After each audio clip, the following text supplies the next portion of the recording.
Hello, this is Chance.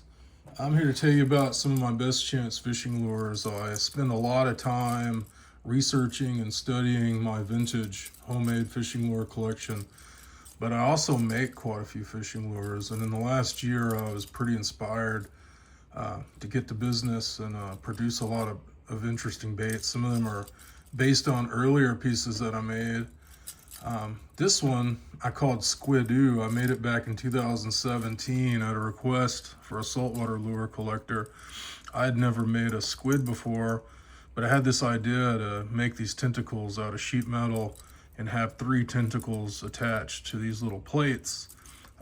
Soldered the hooks directly onto the sheet metal there and painted, and I thought it was a successful design. And I go test all of these out in the water, and it's heavy enough that it does a darting, sinking action, and I think it would catch fish. Um, Recently, I put together a few more updated Squidoos.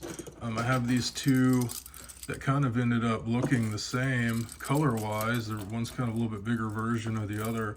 I don't really usually duplicate color specifically, but for some reason these just kind of seem the thing to do in this case.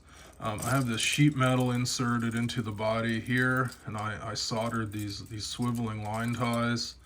I've shaped the body a little bit. These are all made from eastern red cedar that's harvested right here near my house.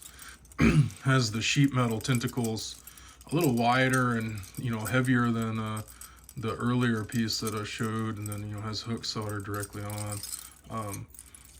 These are a lot of fun. I watch a lot of nature shows and things, so always studying the way different animals swim through the reefs and their natural habitats. And so when I'm making fishing lures, I'm clearly making something that isn't the real thing.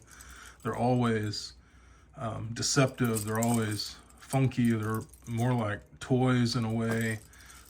But I like them to still be honest about what species they're maybe attempting to imitate. This was a little bit of a funky Squidoo here. His metal plate goes all the way through the body, just about all the way. Has these multiple fins on the sides. Maybe he's a little bit more of a fantasy, prehistoric kind of squid or something. But different paint application, variation, tentacles with hooks soldered on. Gotta be careful, they're real pokey. I think these are a lot of fun. I love making these hybrids of metal and wood. They're just really fun for me to work with. And by making fishing lures, I really engage in the history of that same craft. And when I'm building my own collection, it helps me understand fishing lures that I'm considering for my collection. I'm studying the way weights were added and the way hardware was put in certain places, and it helps you understand if they're really made to fish or not, or just something that was made for fun or goofing around. I like the things in my collection to be intentional. Another variation relative of the squid that I made back in 2017 is this Nautilus piece.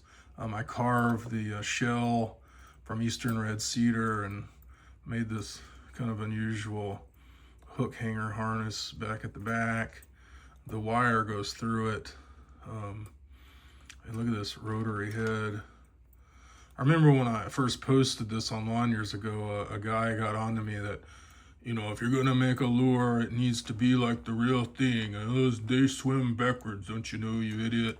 I mean, he was real nasty about it. And I said, well, if you'd watch a show, you'd see that when these guys feed, they engage tentacles first, the same way the squids do. So in this motion, I guess you could say he's in a feeding action, whereas my squidoos are in there darting through the water version of themselves. This thing actually spins in the water.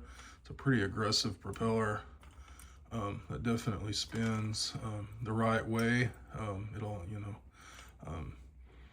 And all handmade. A really cool piece. I've never attempted another one of these. I don't even know that I will.